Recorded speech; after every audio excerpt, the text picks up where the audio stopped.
बैठ जाओ। और जिनको अभी तो कुर्सी खाली हो गई है आपके लिए, मैंने स्पेशल बोल रखा है अपने सभी सीनियर लीडर्स को, जब कुछ कुर्सी खाली हो जाए, जब एकदम इंतहा हो जाए, तभी जाऊंगा मैं प्रोग्राम में, क्योंकि मैं भीड़ भड़के से बात नहीं करना चाहता, छट्टे छट्टे डायमंडों से बात करना चाहता हूं। के पुजारियों से। कुर्सी खाली है ना, लपक लो ना, बैठ जाओ। कुर्सी खाली है इधर, जो खड़े हैं ना बैठ जाओ, शाबाश। तो आपने कितने डायमंड बनते हुए देखे आज? 2। लेकिन आपसे ज्यादा सौभाग्यशाली मैं हूं, मैं अपनी आंखों से 2000 डायमंड बनते हुए देख रहा हूं आज। और ये 2000 डायमंड, क्योंकि जिनको आज आपने देखा वो तो उनका एंड रिजल्ट है। इस दिन के लिए उन्होंने काम किया 6 साल पहले, 5 साल पहले, 7 साल पहले। लेकिन आज 2000 लोगों के मन में डायमंड का बीज बोया गया है, डायमंडशिप का। और ये बीजारोपण जो हुआ है, ये बीजारोपण आज का बीजारोपण अगले 4 साल, 5 साल, 6 साल में दिखाई देगा। और बिहार के कोने कोने में, हिंदुस्तान के कोने कोने में इन 2000 लोगों की डायमंडशिप करने के लिए मजबूरन होना पड़ेगा इस पूरी लीडरशिप को। ऐसा मेरा विश्वास। बहुत बहुत बधाइयां आप सभी को, अग्रिम बधाइयां। मैं जब भी बिहार में आता हूं बहुत खुशी महसूस होती है, मेरा रोम रोम खुशी से भर जाता है। जब भी इस टीम में आते हैं, बिहार में आते हैं, इतना प्यार, इतना सम्मान मिलता है। अभी मुझे 1 साल भी पूरा नहीं हुआ, मैं तीसरी बार बिहार में हूं। 1 साल से भी कम समय के अंदर यहां पर डायमंडों की बाढ़ आ रही है। मैं आपको बधाई देना चाहता हूं। आपको मालूम है कि नहीं मालूम, पूरे हिंदुस्तान में सबसे कम समय के अंदर सबसे ज्यादा डायमंड बनाने वाली टीम से मैं बात कर रहा हूं पूरे हिंदुस्तान में। आपको मालूम है कि नहीं मालूम, आपको मालूम है कि नहीं मालूम, इस टीम ने सबसे कम समय के अंदर पूरे हिंदुस्तान के अंदर क्राउन एम्बेसडर बनाकर दिया है अजय पंडित जी के रूप में। तो उस टीम से बात कर रहा हूं। आपको मालूम है कि नहीं मालूम, सबसे कम समय के अंदर पूरे हिंदुस्तान में अविनाश जी ने क्राउन लेवल कंप्लीट करके दिखाया है। मैं उस टीम से बात कर रहा हूं, उस टीम से बात कर रहा हूं। आपको मालूम है कि नहीं मालूम, इस टीम के जो मुखिया हैं, इस जहाज के कप्तान श्री सत्येंद्र प्रसाद जी, वो बिहार की मिट्टी में जन्मे, यहां पे पले, यहां पे बड़े।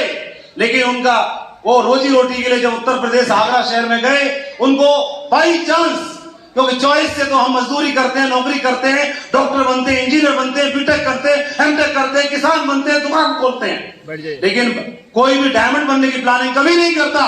ये तो अवसर ऊपर वाला देता है। इनको अवसर मिला, डायमंड बने। इन्होंने कसम खाई, सौगंध मुझे मेरी मिट्टी की, बिहार में चुन चुन के डायमंडों की बात ला दूंगा। ये कसम भाई, बिहार से निकले, बिहार में वापस आए, और बिहार में वापस आने के बाद मैंने फख्र के साथ बोलना चाहता हूं कि जो सत्येंद्र प्रसाद जी ने वादा किया था, वो 100 डायमंड कंप्लीट करके वादा पूरा किया आपने। बहुत बहुत बधाई हो। मैं इस टीम से बात कर रहा हूं। इस टीम के नायक आज इनके साथ में राकेश प्रसाद जी, युवाओं के लिए रोल मॉडल है, आइकॉन है। घर में पैसा होता है, बच्चे बिगड़ जाते हैं। राकेश प्रसाद जी ने पोस्ट ग्रेजुएशन कंप्लीट करने के बाद अपने पिताजी का मजबूत कंधा बन करके सत्येंद्र प्रसाद जी के राइट हैंड बन के दिखाया, और आज पूरे हिंदुस्तान में रिचेस्ट क्राउन एम्बेसडर बन के दिखाया। आज राकेश प्रसाद जी युवाओं के लिए आइकॉन है। नेक्स्ट जनरेशन आज इस बिजनेस में है। और इस पीढ़ी में बात करते हैं अजय पंडित जी, जो आज युवाओं के लिए प्रेरणा स्रोत हैं। उन्होंने इस बिजनेस के अंदर रॉयल यूनिवर्सिटी में सबसे कम समय के अंदर क्राउन एम्बेसडर बनने वाले व्यक्ति का नाम अजय पंडित है। क्या बात करते हो आप?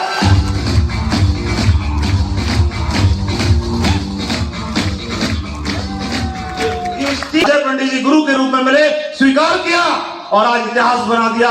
रॉयल यूनिवर्सिटी में सबसे कम समय के अंदर क्राउन लेवल कंप्लीट करके दिखाया है। बधाई हो, बधाई हो। बहुत बढ़िया। कि अपने कर्म से अपनी माटी का मान बढ़ावा रे भैया। और सत्येंद्र प्रसाद जी ने इन पंक्तियों को चरितार्थ करके दिखाया कि अपने कर्म से अपनी माटी का मान बढ़ा के दिखाया। और बिहार में डायमंडों की बाढ़ आई हुई है। आपको जान के आश्चर्य होगा 2 तारीख से ये हॉल हाउसफुल है। 2 तारीख से 2 अप्रैल, 3 अप्रैल, 4 अप्रैल, 5 अप्रैल, 6 अप्रैल, 7 अप्रैल, 8 अप्रैल और आज 9 अप्रैल। 2 तारीख से लेके 9 अप्रैल तक 21,000 लोगों ने इस प्रोग्राम को अटेंड किया है। और मुझे ऐसे लगता है 21,000 लोगों ने नहीं किया, 21,000 डायमंड यहां से बन के निकलेंगे और बिहार टीम का आज और जब तक जहां पर नारी शक्ति नहीं है वो काम अधूरा रहता है।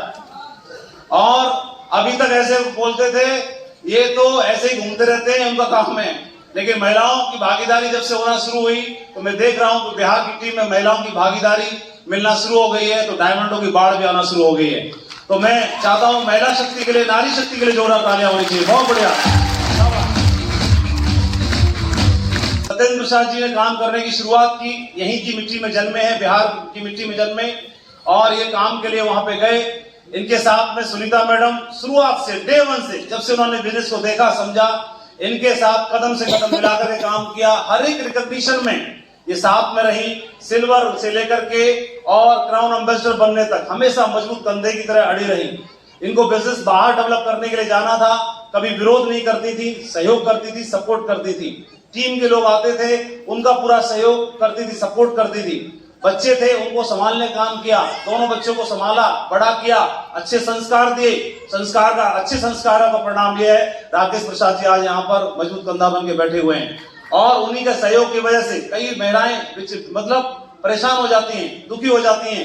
मेरा पति कहाँ घूमता रहता है, रात रात भर गायब कहाँ रहता है, देर रात तक कहाँ घूमता रहता है। लेकिन उन्होंने कभी सवाल जवाब नहीं किया। इवन करवा चौथ पे भी सब कई बार नहीं आते थे, इवन कभी एनिवर्सरी पे नहीं होते थे, कई बार बच्चों के बर्थडे पे भी नहीं होते थे, लेकिन कभी सवाल जवाब नहीं किया। और उन्हें मालूम था, समझ में आ चुका था कि जो कर रहे हैं हमारी भलाई के लिए कर रहे हैं, हमारे भविष्य के लिए कर रहे हैं, हमारे बच्चों के आगे आने वाले जीवन के लिए कर रहे हैं। ये चीज क्यों, ये चीजें अंडरस्टैंडिंग डेवलप होना क्यों जरूरी है? इसलिए जरूरी है, गाड़ी के 2 पहिए हैं, जितनी जिम्मेदारी पति की उतनी पत्नी की भी। वैसे भी पत्नी के अंदर या नारी शक्ति के अंदर ताकत और ज्यादा भगवान ने दी है, क्योंकि उसके अंदर लक्ष्मी का भी वास है, सरस्वती का भी वास है, उसके अंदर दुर्गा का भी है, तो माँ काली का भी है। सबका वास उसके अंदर परमात्मा ने देके भेजा है। वो चाहे घर को भी संभाल सकती है, बच्चों को संभाल सकती है, घर वाले को संभाल सकती है, और बाहर वालों को भी संभाल सकती है, और बिजनेसमैन संभाल सकती है। लेकिन उसको मौका मिलना चाहिए। समझ नहीं देंगे, हम अकेले अकेले काम करते रहते हैं, सरप्राइज देने के चक्कर में रहते हैं।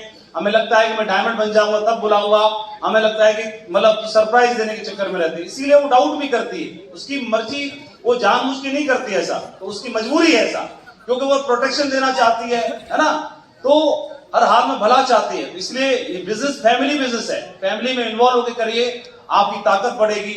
आप घर से परेशान होंगे और बाहर कितना भी लीडरशिप दिखाओ, कितनी भी मेहनत करो, वो अधूरी रह जाती है। लेकिन आप घर से आपको सहयोग मिलता है तो आपकी ताकत बढ़ जाती है। फिर बाहर वाली ताकतों को, बाहर विरोधों को, बाहर के संघर्ष को आप झेल सकते हो। बस घर से आपको सहयोग होना चाहिए, फैमिली का आपको सपोर्ट होना चाहिए, तो वो आप बाहर की कितनी भी मुश्किलों का डट के सामना कर सकते हैं। ये बिजनेस फैमिली बिजनेस है, क्योंकि आप कोई भी काम कर रहे हैं, आप डायमंड बनेंगे तो भी आप अपने अकेले खुद के लिए नहीं बन रहे। आप नौकरी करते हैं तो अपने खुद के लिए नहीं करते, कोई भी काम धंधा करते हैं जीवन में हम अपने परिवार को बनाने के लिए करते हैं। तो ये बिजनेस भी हम परिवार के लिए करते हैं, तो परिवार को इन्वॉल्व करके, बच्चों को इन्वॉल्व करके करिए, फिर देखिए बिजनेस जीते जी आपके लिए स्वर्ग बन जाएगा। आपको खुशियां ही खुशियां मिलेंगी चारों ओर। इसी चीज को मैंने आगे बढ़ते हुए देखा। मैं अविनाश जी की मैडम को जब से मैं जान रहा हूं, देख रहा हूं, इतनी कोऑपरेटिव, इतनी सपोर्टिव, इतना केयर करने वाली, पूरी टीम को पूरा सहयोग करती हैं, देखरेख करती हैं। और यही संस्कार मैं आज पूरी महिलाओं के अंदर, डायमंड लेडीज के अंदर देख रहा हूं। मैं जरूर चाहता हूं सभी डायमंड लेडीज के लिए तालियां होनी चाहिए इस बात के लिए। बहुत बढ़िया, सही।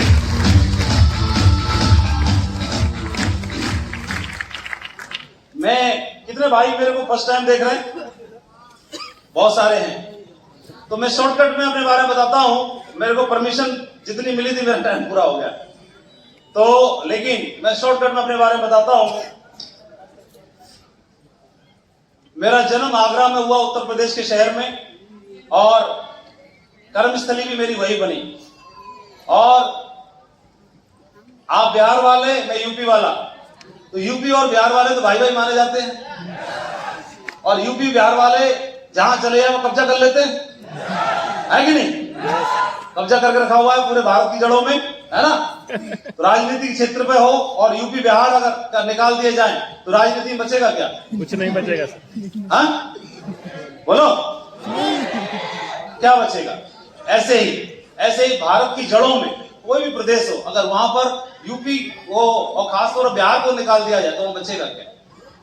तो हर क्षेत्र में बिहार ने अपना योगदान दिया है, शिक्षा के क्षेत्र में भी, राजनीति के क्षेत्र में भी, और ब्यूरोक्रेट्स निकालने में भी, हर क्षेत्र में देश का नाम रोशन करने में भी। तो नेटवर्क मार्केटिंग बिजनेस में बिहार पीछे कैसे रह सकता है? और ये बातों को चरितार्थ करने का काम किया। यहाँ की मिट्टी ने फिर से नेटवर्क मार्केटिंग बिजनेस में highest diamonds, highest targets, highest sales, सब चीजें यहाँ पर रिकॉर्ड बनाया। ये तब हुआ जब ये शुरुआत हुई एक पारी में। पिछले 10 साल में ये कीर्तिमान बने और मुझे लगता है कि अगले 10 साल में इस बिहार की टीम को कोई छू भी नहीं पाएगा। मुझे ऐसे लगता है, मेरा ऐसा विश्वास है। और यहाँ के डायमंड क्लब के लीडरशिप में मिला, देखा, बहुत ही शानदार लीडरशिप है। इस टीम के साथ काम करना, रहना एक प्राउड की बात है मेरे लिए भी पर्सनली। बहुत अच्छा लगा। मैं आगरा में जन्मे, मेरे पिताजी सरकारी नौकरी करते थे। घर में 4 भाई, 1 बहन, 5 थे, मैं तीसरे नंबर पे था। मेरा नाम मां से शुरू होता है, M। 26 लेटर भी नहीं आया, हमेशा बीच में रहता था, सेकंड डिवीजन आता था। तो मैं सोचा सब कुछ काम बीच में हो रहा है, तो बोला बिजनेस में भी बीच में मेरा चल जाएगा। डायमंड भी नहीं बनूंगा तो सिल्वर भी नहीं रहूंगा, बीच में आधा बन गया, रूबी बन गया तो काम चल जाएगा। ये बिजनेस मैंने बीएड का डिप्लोमा करने के बाद देखा। मैं टीचर बनना नहीं चाहता था, लेकिन बीएड कर रहा था, और संयोग से मेरी सरकारी नौकरी लग गई। पहले मैं प्राइवेट बच्चों को पढ़ाता था, फिर सरकारी नौकरी में बेसिक एजुकेशन में मैं टीचर हो गया। मेरा डिपार्टमेंट से है कोई टीचर है, सरकारी प्राइवेट कुछ भी? अरे काफी सारे हैं। एक से इतना बड़ा बन गया तो इतने हैं, कम से कम 100 टीचर है। पाई रे, गिरा देंगे ये लोग को, है ना? हाँ, लेकिन टीचरों की एक बहुत बड़ी खूबी है, वो जल्दी से काबू में नहीं आते। और ये बात मैं ही बोल सकता हूँ, बाकी और कोई नहीं बोल पाएगा, है ना? मैं तो बोल सकता हूँ ना, मेरे को अधिकार है। तो ये इतनी जल्दी मानते नहीं है, काबू में नहीं आते। तो मैं भी काबू में नहीं आ रहा था। इस बिजनेस को देखने के लिए, समझने के लिए मैं दिल्ली में एक प्रोग्राम अटेंड करने के लिए गया, ऐसा ही, और वहां पर मेरे को समझ में आ गई। इस बिजनेस को मैंने करने के लिए शुरुआत की, मुझे भरोसा नहीं था। इस बिजनेस को मैंने सबसे पहले ज्वाइनिंग 2 लोगों को कराया जो मेरे साथ बीएड में पढ़ा करते थे। पहली ज्वाइनिंग मैंने विजयपाल जी की ली, दूसरी ज्वाइनिंग मैंने शिव कुमार शर्मा जी की ली, और वो एक इसमें यूनिवर्सल क्राउन एम्बेसडर है, दूसरे क्राउन लेवल पर है इस बिजनेस में। उसके बाद फिर और सेल्स आना शुरू हो गई, धीरे धीरे मैंने काम करना शुरू किया। 2003 में मैंने बिजनेस को ज्वाइन किया था, 2003 में, और अभी 2023 चल रहा है। 2023 में जून महीना आएगा तब मुझे इस कंपनी में पूरे 20 साल पूरे हो जाएंगे। तो अभी अप्रैल चल रहा है, तो कितने महीने बच गए? 2 महीने बाकी हैं, और मुझे इस कंपनी में 2 दशक पूरे होने जा रहे हैं। मेरे जीवन की एक ही कंपनी, पहली कंपनी, इसी में मैंने अपने जीवन के अनमोल 2 दशक दिए। अगर 2 दशक किसी भी आदमी के जीवन में सबसे महत्वपूर्ण होते हैं, किसी का जीवन निकल जाता है। अगर फैसला गलत हो गया तो आपने करके देखा 20 साल, और गलत फैसला हो गया तो फिर आप कभी वापस जाके चीजों को सुधार नहीं सकते, क्योंकि जीवन में अनमोल 20 साल आपके चले गए। लेकिन मैं अपने आप को गौरवान्वित महसूस करता हूं, ऊपर वाले को पद्मों पद्म बार, करोड़ों करोड़ों बार धन्यवाद देता हूं कि मैं अगर परमात्मा से कुछ वरदान मांगता तो शायद मैं मांग नहीं पाता, लेकिन ऊपर वाले ने बगैर मांगे इतना कुछ दे दिया मुझे। सेल्स ऑफ जैसा बिजनेस दिया, इसमें मुझे काम करने के लिए प्रेरणा मिली। मैं उन सभी अचीवर्स का धन्यवाद देता हूं जिन्होंने मुझे प्रेरित किया। मैं सफल लोगों की कहानियां, जीवनियां पढ़ता था, बायोग्राफी पढ़ता था, और उनको पढ़ पढ़ के मुझे मोटिवेशन आता था। इस बिजनेस में मेरे अपलाइन इतने ग्रेट थे, उनके काम करने के तरीके वो हमेशा हमको प्रेरित करते थे। उनके साथ रहना मुझे अच्छा लगता था, और मैंने ऐसे सुना था कि जिन लोगों के साथ हम रहते हैं हम वैसे ही बनना शुरू हो जाते हैं। बच्चा अगर साधु संतों के संग रहना शुरू कर दे तो उनका असर आ जाता है, भिखारियों के संग रहना शुरू कर दे तो उनका असर आ जाता है, और शराबियों के साथ रहना शुरू कर दे तो उसका भी असर आ जाता है। तो क्यों ना अमीरों के साथ और ऊंची सोच वालों के साथ रहना शुरू कर दें, थोड़ा बहुत तो असर आ ही जाएगा। ऐसा मुझे सुना था, मैं इनके साथ रहना शुरू कर दिया, मुझे प्रेरणा मिलने लगी काम करने की, जीवन में आगे बढ़ने की। मैं सरकारी नौकरी में था तो मेरे को चांस ज्यादा था कि मैं इस बिजनेस से क्विट कर दूं, क्योंकि आदमी आसान चीज को पकड़ता है, मुश्किल से दूर भागता है। हाँ कि ना? अगर आप बोर तो नहीं हो रहे? थोड़ा हाँ ना बोलेंगे, थोड़ी सी हिम्मत और दिखाओ, क्योंकि छोटे छोटे बच्चे हैं, बस डायमंड ही बच्चे हैं। डायमंड बनने का सबसे पहली क्वालिटी मैंने सुनी थी जब मैं हॉल में बैठा था, पहली बार जब प्रोग्राम में गया था, तो बता रहे थे डायमंड बनने की सबसे पहली क्वालिटी, जो सबसे पहले मीटिंग में पहुंचता है, सबसे पहले और सबसे आखिरी में जाता है, वो डायमंड जरूर बनता है। ये डायमंड बनने की क्वालिटी बताई। तो मैं बोल रहा था, अरे अपने चक्कर में कह रहे ताकि हॉल भरा रहे टाइम पे, ऐसे हम लोग पानी मार के बोल रहे थे, ये अपने चक्कर में बोल रहा है ताकि हॉल भरा रहे, खाली न रहे, और खुद बोलता रहे ज्यादा ज्यादा, खाली सीटों में थोड़ी बोलेगा। लेकिन हम तो ऐसे सोच रहे थे, क्योंकि हम ऐसी संगति में रहते थे, वहां पर ऐसे ही बोला जाता था, क्योंकि हमारी ट्रेनिंग होती थी टीचरों की, तो हम अपने बीआरसी के लिए कौनी मार के ऐसे बोलते थे, अरे कर रहा है। लेकिन बाद में उनकी बात सत्य निकली, मीटिंग में जाना शुरू कर दिया और लास्ट में जाना शुरू कर दिया, तो हम सचमुच में ही डायमंड बन गए। मैं बोले यार बात तो सही निकली होंगी, सही निकली। इस बिजनेस में मैंने 2003 में कदम रखा, मुझे 20 साल होने जा रहे हैं इस बिजनेस में। तो मैं बात कर रहा था, सरकारी नौकरी होने की वजह से मुझे इस बिजनेस को छोड़ने के चांस ज्यादा थे। ज्यादा क्यों थे? क्योंकि आदमी को नौकरी करने जाएगा तो टाइम पे सैलरी मिल जाएगी कि नहीं मिल जाएगी? गारंटी है कि नहीं सैलरी मिलने की? गारंटी। लेकिन इस बिजनेस का प्लान दिखाने के लिए हम किसी के पास जाते हैं तो वहां से सेल आएगी, इसका इस बात की गारंटी है? गारंटी नहीं होती। ऊपर से ताने भी सुनने के लिए मिल सकते हैं, है ना, और ऊपर से रिजेक्शन होता है। और तो फिर कई बार बोलते हैं यार मास्टर जी हो गए, तुम उल्टे पुल्टे काम कर रहे हो, चक्कर में पड़ गए, कंपनियों के चक्कर में पड़ गए, तुमको काम नहीं मिला। तो आदमी ऐसी चीजों से घबराता है। खास तौर पे सर, मैं टीचर था ना, तो मैं सर था और सामने वाले को सर मुझे उल्टा बोलना पड़ता था, सर ये देखो, सर वो देखो, सर ऐसे समझो, सर मुंह वो फट जाता था सर सर बोल बोल के। तो मेरे पास क्या था, एक डर था कि इस बिजनेस से क्विट करने के चांस ज्यादा थे। और बिजनेस क्विट करना आसान था कि नहीं आसान था? इसको ज्वाइन करना आसान है, कोई दिक्कत की बात नहीं। और जितना ज्वाइन करना आसान है उतना छोड़ देना भी आसान है, कोई इसमें बड़ी बात नहीं है। ज्वाइन करके निकल गए, ये कोई बड़ी बात नहीं है। ऐसा मैंने देखा, समझा। फिर मैं बोला कि इस बिजनेस को किया क्यों जाए। तो ये समझ में आया कि हम जो कमाते हैं, जो मेरी सैलरी मुझे मिलना शुरू हुई, क्योंकि मैं अकेला में सरकारी नौकरी वाला नहीं था, मेरे पिताजी सरकारी नौकरी में, पिताजी के पिताजी यानी दादाजी भी सरकारी नौकरी में, और मेरे अगले बच्चे को, मेरी पीढ़ी को भी सरकारी नौकरी की प्रेरणा देनी थी मुझे। तो सरकारी नौकरी लगने का मतलब बीमा, जीवन सुरक्षित, सबसे अच्छा वही है जो हमारे बुजुर्गों को मालूम है। तो वो भगवान से भी अगर वरदान मांगेंगे तो मेरे बच्चे की सरकारी नौकरी लग जाए, यही मांगेंगे। वो सबसे अच्छा यही मालूम है, इससे अच्छा कुछ होता है मालूम नहीं है। लेकिन जब चीजों को देखा, समझा, तो समझ में आया कि हम हमेशा उतना कमाते हैं। मुझे अगर 50,000 रुपए मिलते हैं तो मेरे 50,000 रुपए कम पड़ जाते हैं, मेरे खर्चे उससे ज्यादा हैं। तो जो मेरे खर्चे हैं और मेरी जो कमाई है, वो कमाई कम पड़ जाती है, खर्चे मेरे हमेशा ज्यादा रहते हैं। होना क्या चाहिए? होना यह चाहिए कि मेरी कमाई जितनी है, खर्चा जितना है, उससे थोड़ी ज्यादा मेरी कमाई होनी चाहिए।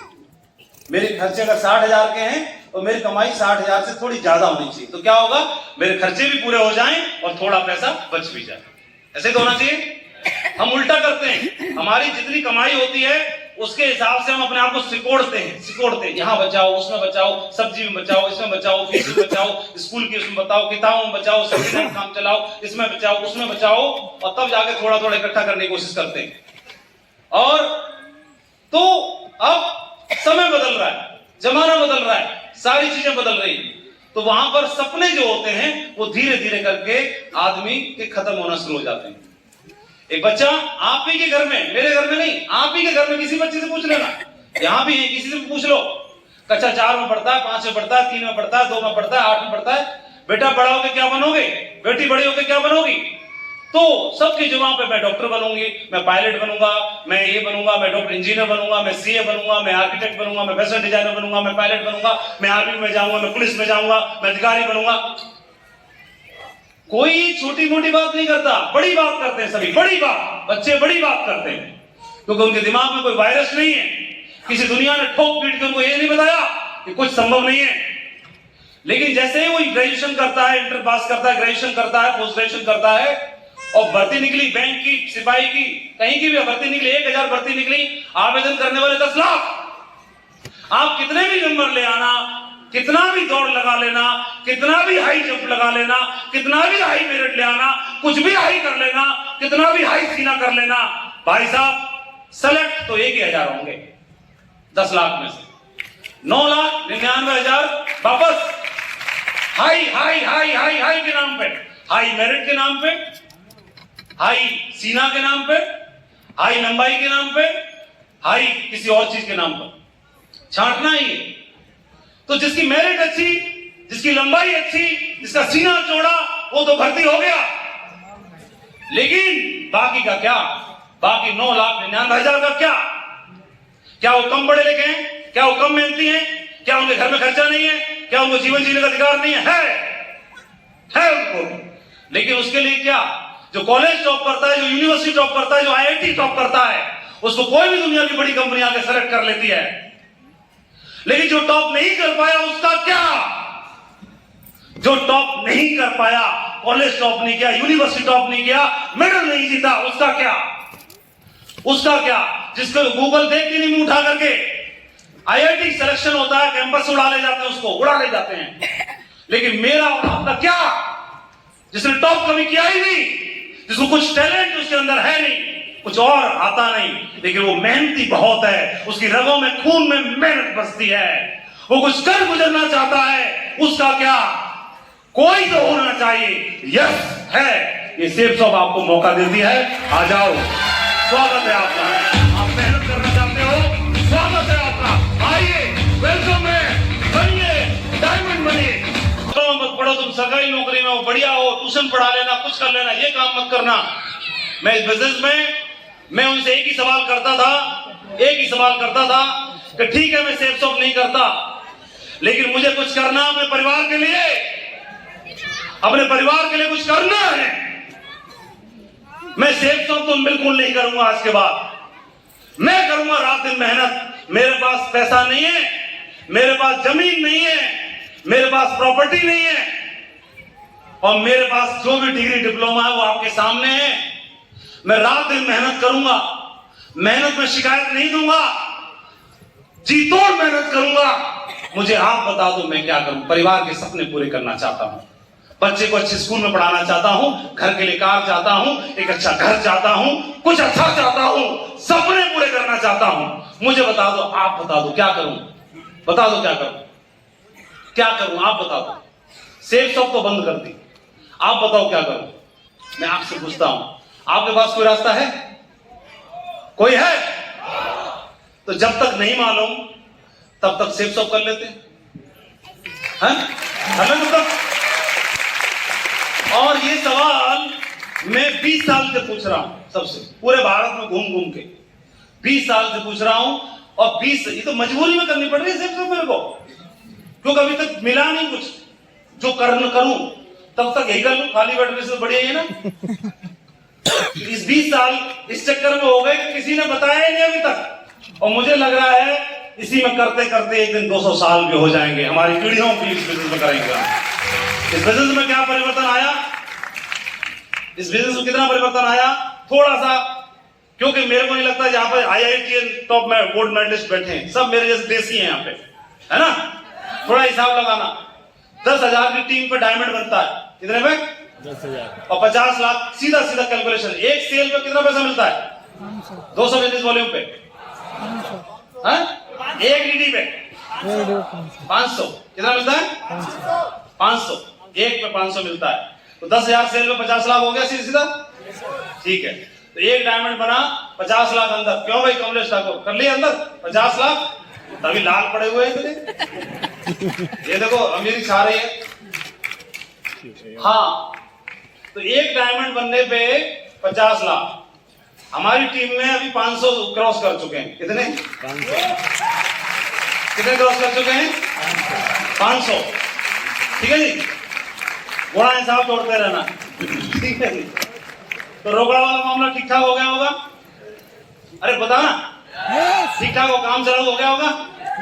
ठीक ठाक होगा? बिल्कुल ठीक है। ये छोटी चीज थी।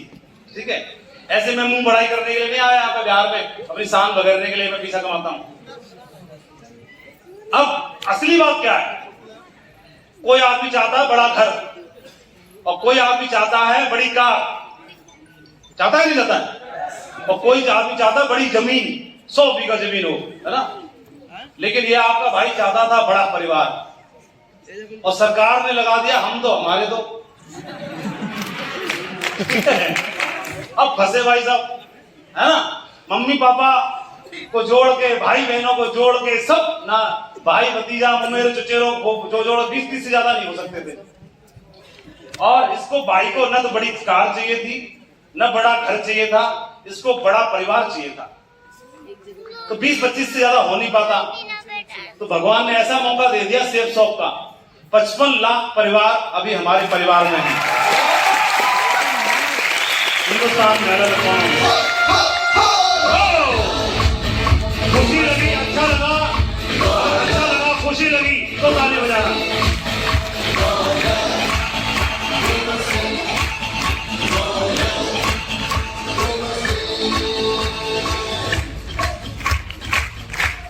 लेकिन ये मजे की बात नहीं है, आपको वैसे अच्छी लग रही हो। मजे की बात अब बताऊंगा। अगले 1 साल में 500 नए डायमंड बनने जा रहे हैं। तो कैलकुलेशन है हमारे पास अगले 1 साल में। इस हिंदुस्तान में 20 साल में बहुत सारे लोगों ने बोला कि ये कंपनी, वो कंपनी, ऐसी कंपनी, चमक चांदनी वाली कंपनी, चटक मटक वाली कंपनी। बोला मैं, ये है हमारी देसी कंपनी। कैसी है? देसी। और सब पर भारी पड़ेगा देसी। सब पर भारी पड़ता है कि नहीं पड़ता है? आज हिंदुस्तान में टॉप टर्नओवर है, हम लोग काम कर रहे हैं, लीडरशिप बहुत बढ़िया। ये सब कुछ मेरे अकेले की बदौलत नहीं है। मैं तो अनाड़ी था, मेरे अंदर कोई भी गुण होता तो कक्षा 1 में तो फर्स्ट डिवीजन ले आता कम से कम। ठीक है, मेरे अंदर कोई काबिलियत नहीं थी। लेकिन अनाड़ी से अनाड़ी आदमी भी अगर अच्छे लोगों के बीच में आ जाता है तो मेरा सिस्टम इतना बढ़िया था कि अनाड़ी बंदे को भी चमका